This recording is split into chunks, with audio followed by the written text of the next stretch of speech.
But जब यही कंपनियां जो एम्प्लॉयमेंट इंडिया को दे रही हैं, अब वो धीमे-धीमे खत्म कर रही हैं। जो इंडियन एम्प्लॉइज़ हैं, वो बाहर जाते हैं, तो उनको जॉब नहीं मिल रही है। प्लस इंडिया में भी जॉब की कमी हो रही है। किसी कंपनी के हाथ में इतनी पावर है आपको जॉब देने की और वो अगर ऐसा कुछ लाती है जिससे जॉब जा सकती तो ऑब्वियस सी बात है वो चेंज तो आएगा ही। इंडिया में जो टेलीकॉम चीज़ें चल रही हैं, इंटरनेट प्रोवाइडर्स हैं, एयरटेल, जियो, जैसे जियो हमारा ही है, वोडाफ़ोन। तो अब यहाँ पे भी एक यूएस का इन्वॉल्वमेंट आता है सैटेलाइट इंटरनेट का। जैसे लाइक यूएस के इलॉन मस्क हैं, तो उन्होंने अपनी स्टारलिंक कंपनी को लॉन्च किया है इंडिया में। तो एक तरह से ये भी एक, जब वो इतनी हायर टेक्नोलॉजी इंडिया में आएगी जो बाकी कंपनीज के पास नहीं है, और हाईएस्ट नेटवर्क स्पीड वो हमें दे रहा है, तो हम फिर शिफ्ट करेंगे यूएस की तरफ, और वो फिर हमको कंट्रोल करेगा, अपने वो प्राइस बढ़ाएगा, या डिमांड जब उसकी होगी तो सप्लाई वो कम करेगा, जैसे इकोनॉमी में होता है।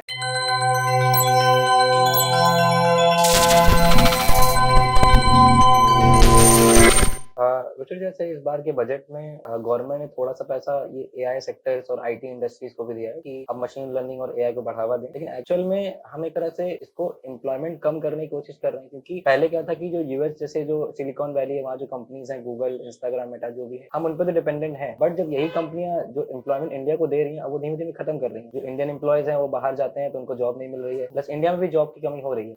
तो आर्टिफिशियल इंटेलिजेंस क्या इंडियन जो एम्प्लॉयज हैं या इंडियन की जो जनता है, मैन पावर है, उसको एक तरह से खत्म कर रहा है, या थोड़ा सा सपोर्ट भी दे रहा है? देखिए इसके बहुत सारे अलग अलग तरीके के आंसर्स हैं। अगर आप एम्प्लॉयमेंट के टाइम टर्म्स में देखो तो जो बात आपने कही है ठीक है, सही बात है। अगर किसी कंपनी के हाथ में इतनी पावर है आपको जॉब देने की और वो अगर ऐसा कुछ लाती है जिससे जॉब जा सकती तो ऑब्वियस सी बात है वो चेंज तो आएगा ही। जैसे आज से कई सालों पहले, कुछ 30-40 साल पहले कंप्यूटर आया था, तो बैंक्स के एम्प्लॉइज तैयार नहीं थे कंप्यूटर को सीखने के लिए। जिन्होंने सीखा वहां पे कंटिन्यू हुए और उनकी सैलरीज वगैरह भी बढ़ी। बट ऐसा नहीं कि अनएम्प्लॉयमेंट आ गई। अनएम्प्लॉयमेंट उन लोगों के लिए आई जिन्होंने सीखा नहीं उस चीज को, और जब नहीं सीखा तो ऑब्वियस सी बात है आप सही टाइम से सीख लेते तो शायद आपकी जॉब बनी रहती। वैसे ही एआई की सिचुएशन है कि अगर आप टाइम से उसको सीख लो, आपको ये तो मानना पड़ेगा आप एफिशिएंट हो रहे हो उसको सीख करके, क्योंकि आप ही एक अच्छा प्रॉम्प्ट देके, अच्छा एग्जांपल दे करके उससे कई सारे नए आंसर निकालवा रहे हो। तो वो चीज अगर आप सीख लो और उससे आपकी एफिशिएंसी बढ़ जाए, बात ये नहीं है कि जॉब जाएंगी कि नहीं जाएंगी, बात ये है कि क्या आप उससे 10 टाइम्स बेटर हो सकते हो। अगर हो सकते हो तो उस तरफ रास्ता है आपके सामने, आप उस तरफ आगे बढ़ो। जॉब जाएंगी सही बात है, लेकिन क्या दूसरी जॉब नहीं क्रिएट होंगी? बिल्कुल होंगी। वही पर्सन जो आज एआई में आगे निकलेगा, हो सकता है उसकी कल को कोई कंपनी हो, बहुत सारे लोगों के लिए एम्प्लॉयमेंट जनरेट कर सकता है। जैसे अभी रिसेंट में आपने देखा होगा, वापस से युगांडा ने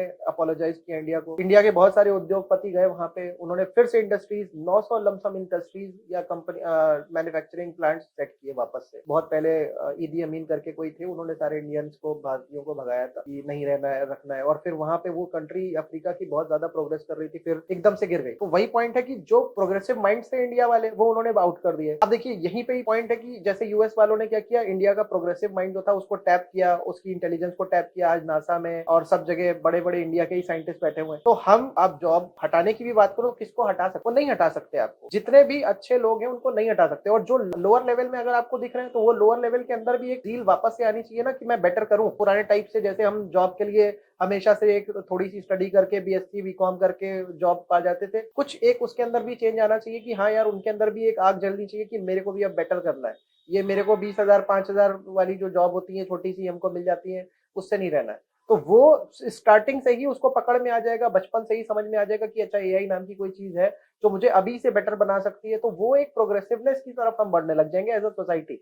अब जो जॉब आप कह रहे हो, देखो एक टाइम ऐसा था, अगर आप देखो तो इंडिया में कभी केवल कृषि आधारित था सब कुछ, केवल एग्रीकल्चर में थे। एग्रीकल्चर में होते हुए भी हमारे यहाँ कभी पैसे की कमी नहीं हुई, कभी कोई भूखा नहीं मरा। वो तो बाद में ब्रिटिशर्स आए और मुगल आक्रांत आए, उन सबसे दिक्कतें आई, क्योंकि उन्हें लगान चाहिए होता था, टैक्सेस चाहिए होता था, जजिया वगैरह चाहिए होता था, जिससे हमें दिक्कतें हुई। वहीं पर ही सबसे ज्यादा जो ड्रॉट वगैरह आते थे और वहां पे उल्टा पैसा और मांगा जाता था, तो वहां पे लोग हमारे मरते थे भूखे। एक्चुअल में ड्रॉट कभी यहाँ पे नहीं आई, हमारे पास सफिशिएंट होता था, बट जब हमको इतना अनाज देना पड़ जाता तब ड्रॉट आती थी, तब भूखे मरते थे। तो अभी यहाँ पे सिचुएशन ये कि ये कंट्री ऐसी रही है जहाँ पे ना कभी एम्प्लॉयमेंट की प्रॉब्लम रही है, क्योंकि हमारा आप सिस्टम देखो, इकोनॉमिक्स वाली तो बात ही नहीं रही है कभी। हमने हमेशा कृषि जो भी थी गौ आधारित करी है, गोबर के बेसिस पे। अब ये थोड़ा सा आउट ऑफ कॉन्टेक्स्ट हम जा रहे हैं, लेकिन आपको समझना पड़ेगा। अब यहाँ पे भगवान की बात करना हो सकता है कुछ लोगों को ना समझ में आए, बट पॉइंट यहाँ पे ये कि भगवान ने हमारे लिए सब सारे रिसोर्सेज क्रिएट करके दिए। अब यहीं पे आप गाय की तरफ जाते हो, वो गाय जो 6-7 हजार की लोग बेच देते हैं स्लॉटर हाउस में, ये सोच करके कि उससे अब दूध नहीं मिल रहा है, बट वही गाय का गोबर और गौमूत्र से पता नहीं क्या क्या बन सकता है। पहले के टाइम पे लोग अपने घर में गेरू तक गोबर से करते थे, रेडिएशन से बचाते थे। आप ये समझो कि एटॉमिक वॉर हो जाए तो आप सबसे ज्यादा जिस चीज की वैल्यू देखेंगे ना, वो गोबर होगी, क्योंकि गोबर एक घर को रेडिएशन मुक्त कर सकता है, बचा सकता है रेडिएशन से। इस तरीके के वॉर तरीके की सिचुएशन तो रेडिएशन फैलता है। अब यहाँ पे आपकी काऊ जो है वो मिल्क भी दे रही है, गोबर भी दे रही है, उस गोबर से पॉट्स बन सकते हैं जिनमें पौधे आप लगा सकते हैं। तो मतलब अगर हम उस तरफ सोच रहे हैं कि एक रास्ता बंद हो रहा है तो एक दूसरा भी खुल रहा है, बल्कि एक्चुअल में खुला हुआ है, हमारा दिमाग बंद है। तो हमारे सामने इतनी अपॉर्चुनिटीज आज आईआईटी के आईएम के बच्चे छोड़ करके एग्रीकल्चर में जा रहे हैं, कुछ रीजन है। तो वो चीज हम इग्नोर कर रहे हैं। हम ये तो देख रहे हैं कि उधर आर्टिफिशियल इंटेलिजेंस हमारी जॉब लेने जा रहा है, लेकिन हम ये नहीं देख रहे कि हमारा पुराना वाला घर, पुराना वाला रास्ता अभी भी खुला हुआ है, हम उसको इग्नोर कर रहे हैं। और अगर हम उस तरफ आ गए तो मैं फिर से बता रहा हूँ कि यूएस की कंपनीज अपनी जॉब के बल पे कुछ नहीं कर सकती। हमारे पास ऐसे रिसोर्सेज अभी भी मौजूद है। बट सर जैसे आपने बोला कि आईआईटी आईएम के जो बच्चे हैं वो एग्रीकल्चर की तरफ जा रहे हैं छोड़ के, बट वहाँ पे एक ट्रांसफॉर्म हो रहा है कि जो एग्रीकल्चर है उसको भी ऑटोमेट करने की कोशिश करी जा रही है आर्टिफिशियल इंटेलिजेंस से। लाइक जैसे अगर उनको खेतों में पानी देना है तो वो ड्रोन के थ्रू दिया जा रहा है, कुछ ऑटोमेशन लगा के किसी मशीन के थ्रू। तो वहाँ पे जो फार्मर्स का जो मैन फोर्स है उनको भी एक तरह से काटा जा रहा है अपने इंडियंस के थ्रू ही। तो ये एक पॉजिटिव चीज है कि जो आईआईटी आईएम कर रहा है, या नेगेटिव चीज है? देखिए, अभी तो मैं कहूंगा पॉजिटिव है, बिकॉज आप अगर कम मैन फोर्स से, कम मैन पावर से ये चीज कर सकते हैं तो बहुत बढ़िया चीज है। क्योंकि जो किसान का बच्चा अभी सोच रहा है एमबीए कर लूंगा, यहाँ पे मतलब उसकी रिस्पेक्ट नहीं करता कोई, जबकि सबसे रिस्पेक्टेबल पर्सन वही है, हमें अन्न देते हैं। तो वहां से उसका वापस से इंटरेस्ट आ जाएगा। जब उसको ये दिखेगा आईआईटी आईएम वाला भाग रहा है, वापस खेत की तरफ आ रहा है, तो उसके अंदर ये जो क्रेज भागा पड़ा रहा है ना सिटी में भागने का, वो खत्म हो जाएगा। वापस उसे पता चलेगा कि हाँ मैं भी कुछ हूँ, और वहां से फिर से नया चेंज आएगा। देखो, आईआईटी आईएम वाला बंदा बहुत अच्छा है, वो नया रिसर्च करके नया सीड निकाल सकता है, नई वेराइटी निकाल सकता है, नई स्पीशीज निकाल सकता है प्लांट्स की। लेकिन जो एक्चुअल में किसान के पास में जो पावर है वो उसके पास नहीं है। तो किसान का जो एक्सपीरियंस है वो जिस तरीके से मैनुअली कर सकता है, वो चीज अभी ड्रोन नहीं कर सकता। एंड सर बट एक और चीज है, जैसे इंडियन टेक्नोलॉजी जितनी भी आगे बढ़ रही है, बट यहाँ पे यूएस टेक्नोलॉजीज कंपनीज है वो इंडिया में एंटर कर रही हैं, तो वो एक तरह से कंपटीशन क्रिएट करेंगे कि उनके पास फंड ज्यादा है हमसे, वो इन्वेस्ट ज्यादा करते हैं इन सब चीजों में, उनके पास टेक्नोलॉजी भी हायर है। तो एक तरह से वो एग्रीकल्चर में भी अपनी टेक्नोलॉजी लगा के इंडियन टेक्नोलॉजी को पीछे छोड़ रही है। हम जो इंडियंस है वो फिर यूएस की तरफ जा रहे हैं, उनके प्रोडक्ट के ऊपर डिपेंडेंसी कर रहे हैं। तो ये भी एक चीज है कि उनका पावर वहां से फिर से बढ़ रहा है। देखिए, यहाँ पे मैं ये कहूंगा कि पूरी एड़ी चोटी का जोर लगाया गया, बहुत सारे इंडियंस को एक तरीके से वेस्टर्न टाइप का बना दिया गया। पूरी पॉपुलेशन तो नहीं हुई है। तो ठीक है, जिनका इंटरेस्ट है नासा में जाने का, ये यूएस में रहने का, अच्छी बात है, वो रहना चाहते हैं, वैसा लाइफस्टाइल जीना चाहते हैं। बट एक बहुत बड़ा वर्ग वो भी है जिसको अपने देश से प्रेम है, तो वो यहीं पे रहना चाहता है, और उन्हें नहीं चाहिए उस तरीके की चीजें। जितने लेवल तक चाहिए उतनी चाहिए, बस उसके आगे नहीं चाहिए। तो ना इसमें कोई बुराई ना उसमें कोई बुराई है, सबका अपना अपना तरीका है। तो हम आगे चल करके देखिए क्या होता है। एक सिचुएशन होती है जहाँ पे एक जार होता है, उसमें बड़े बड़े पत्थर होते हैं, फिर रेत डालो तो वो रेत भी एडजस्ट हो जाती है। तो वही सिचुएशन है कि आपको अभी बड़े बड़े पत्थर दिख रहे हैं, एक्चुअल में वो जो रेत है वो भी उसी में एडजस्ट हो जानी, पानी आप डालोगे वो भी एडजस्ट हो जाना, हर चीज एडजस्ट होगी। सोसाइटी जैसे जैसे उसको एक्सेप्ट करेगी, कई ऐसी ऐसी नई नई चीजें निकल के आएंगी जो हमने सोची नहीं है, और हर चीज अच्छी होगी। हमारा देश ऐसा रहा है, हमारी संस्कृति ऐसी रही है, हमने हमेशा अच्छी चीजों को ही देखा है, हमने हमेशा अपने को मोल्ड किया है विदाउट एनी मतलब कोई रिटेलिएशन या रेजिस्टेंस। भगवान की पावर हमेशा हमारे साथ रही है, स्पिरिचुअल ग्रोथ हमेशा हमारी हुई है, अंदर से इतना पॉजिटिव रहे हैं हम लोग कि हमने हमेशा बुरी सिचुएशन में भी नई नई अपॉर्चुनिटीज निकाली है। तो वो अपॉर्चुनिटी तभी दिखेंगी जब बुरी सिचुएशन आएगी। तो हमको शायद अच्छी बात है अगर बुरी सिचुएशन आ रही, वो है नहीं एक्चुअल, वो हमें नए रास्ते दिखाएगी। एंड सर इससे यूएस वर्सेस इंडिया का एक क्वेश्चन है कि जैसे हमारे सारे सेक्टर में हमारी खुद की कंपनी प्रेजेंट है और बाहर की अदर कंट्रीज की कंपनी प्रेजेंट है। एक तरफ इंडियन गवर्नमेंट कह रही है हम इंडिपेंडेंट बन रहे हैं, लेकिन दूसरी तरफ वो यूएस कंपनीज को एंटर भी करवा रही है उसी सेम मार्केट में, और वो जानती है कि यूएस कंपनी के पास टेक्नोलॉजी अच्छी है, फंड्स अच्छे हैं, वो बेटर सर्विस प्रोवाइड कर सकती है, हमारी मैन पावर है या हमारे जो लोग हैं इंडिया के, फिर भी वो इस तरह से क्यों कर रही है? मतलब अगर हमारे पास है वो टेक्नोलॉजी तो हम क्यों यूएस से ले रहे हैं? देखिए, अगर है तो लेने की कोई बात ही नहीं है, बट अगर मिल रही है तो ये आप केवल ये क्यों सोच रहे हो कि उससे हमारा जॉब या हमारी दूसरी कंपनीज को टक्कर मिल रही है। आप ये भी तो देखो कि हमारे सिटीजन को भी अच्छी सर्विस मिल रही है, और एक बार अगर हमको सर्विस मिल रही है तो हमारे अंदर भी तो सीधी सी बात है एक कंपटीशन अराइज हो रहा है कि यार हम भी, अब जैसे आप अमेजन को देखो, आई इंडिया कोई बात नहीं, फ्लिपकार्ट भी तो है, उसको बढ़िया टक्कर मिल रही है फ्लिपकार्ट से। तो ऐसी कंपनीज तभी अराइज होंगी जब बाहर का कोई प्लेयर आएगा, और ऐसा नहीं कि हम उनके हाथ में सब कुछ दिए दे रहे हैं, हम उनसे एक्सपीरियंस भी तो गेन कर रहे हैं। इंडिया में जो टेलीकॉम चीज़ें चल रही हैं, इंटरनेट प्रोवाइडर्स हैं, एयरटेल, जियो, इस जियो हमारा ही है, वोडाफोन। तो अब यहाँ पे भी एक यूएस का इन्वॉल्वमेंट आता है सैटेलाइट इंटरनेट का। जैसे लाइक यूएस के इलॉन मस्क हैं, तो उन्होंने अपनी स्टारलिंक कंपनी को लॉन्च किया है इंडिया में। तो एक तरह से ये भी एक, जब वो इतनी हायर टेक्नोलॉजी इंडिया में आएगी जो बाकी कंपनीज के पास नहीं है, और हाईएस्ट नेटवर्क स्पीड वो हमें दे रहा है, तो हम फिर शिफ्ट करेंगे यूएस की तरफ, और वो फिर हमको कंट्रोल करेगा, अपने वो प्राइस बढ़ाएगा या डिमांड जब उसकी होगी तो सप्लाई वो कम करेगा, जैसे इकोनॉमी में होता है डिमांड एंड सप्लाई।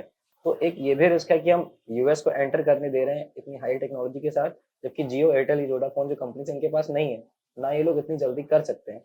तो हम एक तरह से फिर डिपेंडेंट हो रहे हैं यूएस को अपनी टेलीकॉम कंपनी की तरफ से, टेलीकॉम जो सेक्टर है अपना। ये मैं यहाँ पे ये कहूंगा कि हम एज अ कंट्री ना सोच करके हम ऐसे सोचें कि चलो वो एंटर कर रहे हैं, क्या जियो के पास में कम पैसा है, तो जियो के पास भी एक प्रेशर आ जाएगा भाई कि वो भी एक टाइम लिमिट के अंदर अपने को अपग्रेड करे। अभी तक नहीं कर रहा था।